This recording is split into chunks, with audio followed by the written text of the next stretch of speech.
नमस्ते छात्रों। मैं प्रिया शर्मा प्रभात किड्स स्कूल से हिंदी की अध्यापिका आपका स्वागत करती हूँ। आज की इस तासिका में हम कक्षा 7 वसंत भाग 2 से खान पान की बदलती तस्वीर इस पाठ को समझेंगे। इस पाठ के लेखक हैं प्रयाग शुक्ल जी।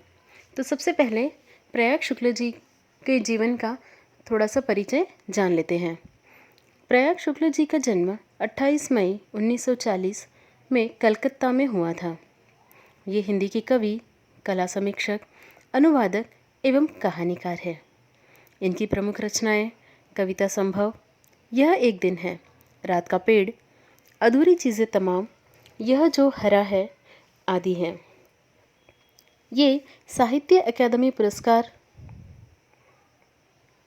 से सम्मानित है। साथ ही शरद जोशी सम्मान एवं द्विजदेव सम्मान से भी सम्मानित है। खान पान की बदलती तस्वीर इस पाठ में उन्होंने पिछले 10-15 वर्षों से हमारी संस्कृति में जो बदलाव आया है, हमारे खान पान में जो बदलाव आया है, उसे दर्शाया है। जैसे कि हम सभी जानते ही हैं कि जैसे जैसे समय बदलता है, जीवन जीने का तरीका बदल जाता है, खान पान में बदलाव आ जाता है, रहन सहन में बदलाव आ जाता है।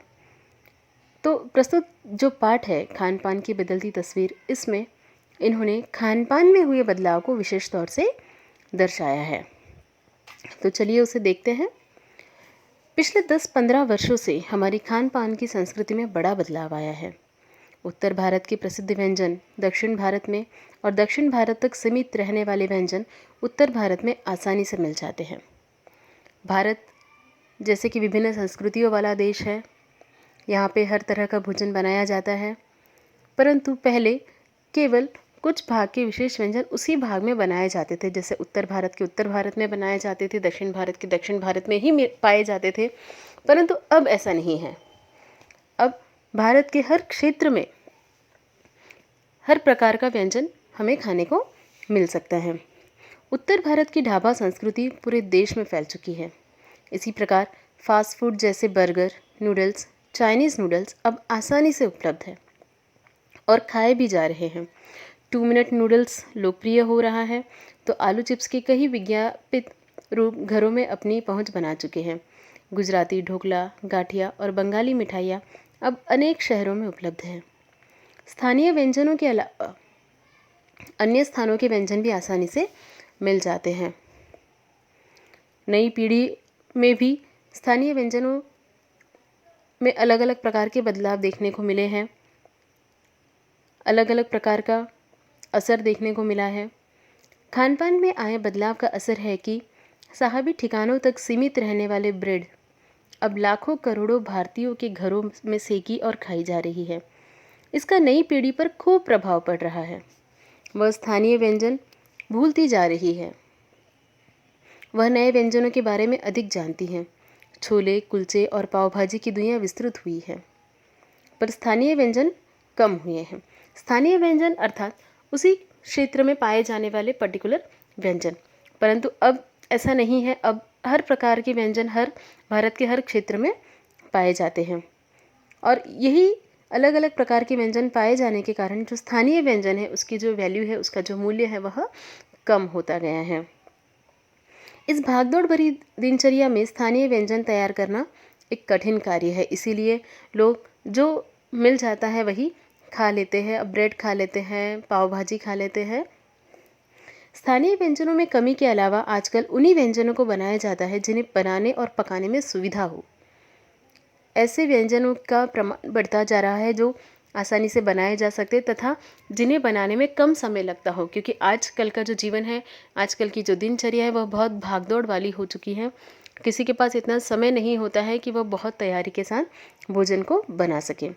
शहरी जीवन की भागम भाग और कमर तोड़ महंगाई के कारण भी स्थानीय व्यंजनों में कमी आई है। खान पान की मिश्रित संस्कृति के कारण अब गृहिणियों, कामकाजी महिलाओं और नई पीढ़ी को देश विदेश के व्यंजनों को जानने का अवसर मिला है।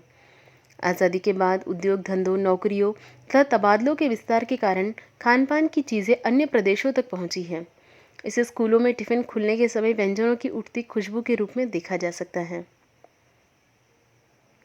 जो जॉब होते हैं, जो नौकरियां होती हैं, जो सरकारी नौकरियां होती हैं, वह ट्रांसफरेबल जॉब होता है ना, एक प्रदेश से दूसरे प्रदेश में ट्रांसफ़र होता है। तो इसी तरह से इन भोजनों का भी आदान प्रदान होने लगा है, इसीलिए भारत के हर प्रकार के भोजन हर प्रदेश में मिलने लगे हैं। खान पान की नई संस्कृति से हमें राष्ट्रीय एकता के दर्शन होते हैं। इसके माध्यम से हम उस बोली भाषा को भी जानने लगे हैं जो किसी खान पान से जुड़ी है। अनेक स्थानीय व्यंजनों को अब एथनिक कहा जाने लगा है। ये व्यंजन 5 सितारा होटलों में मिलते रहे, पर घरों और बाज़ारों से उनका गायब होना दुर्भाग्यपूर्ण है। जैसे कचौड़ियाँ, पूड़ियाँ, जलेबियाँ, मौसमी सब्जियों से भरे समोसे अब नहीं मिलते हैं। इनका पुनरुद्धार होना आवश्यक है। उत्तर भारत में गली मोहल्ले में मिलने वाली चीज़ों की आधुनिकता के कारण छोड़ दिया है। अब पश्चिम की नकल के कारण स्वाद, स्वास्थ्य और सरसता से हमारे अनुकूल न होने वाले व्यंजनों को अपना लिया है। इस संस्कृति में असली स्वाद खोता जा रहा है। प्रतिभोजों और पार्टियों में रखी ढेरों चीज़ों से उनका स्वाद खराब हो रहा है। जैसे यदि हम किसी शादी में या किसी फंक्शन में जाते हैं तो वहाँ हर प्रकार के व्यंजन हमें मिलते हैं, हर प्रकार की वैरायटी हमें देखने को मिलती है। ये संस्कृति हमें चयन करने का अवसर देती है, पर हम उसका लाभ उठाने में असमर्थ रहे हैं।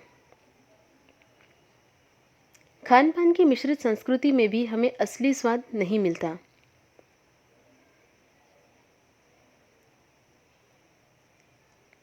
खान पान की इस मिश्रित संस्कृति को हमें समय समय पर जांचते और परखते रहना चाहिए।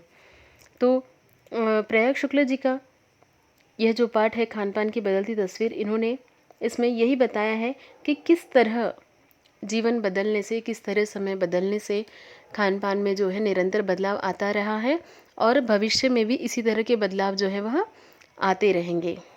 धन्यवाद।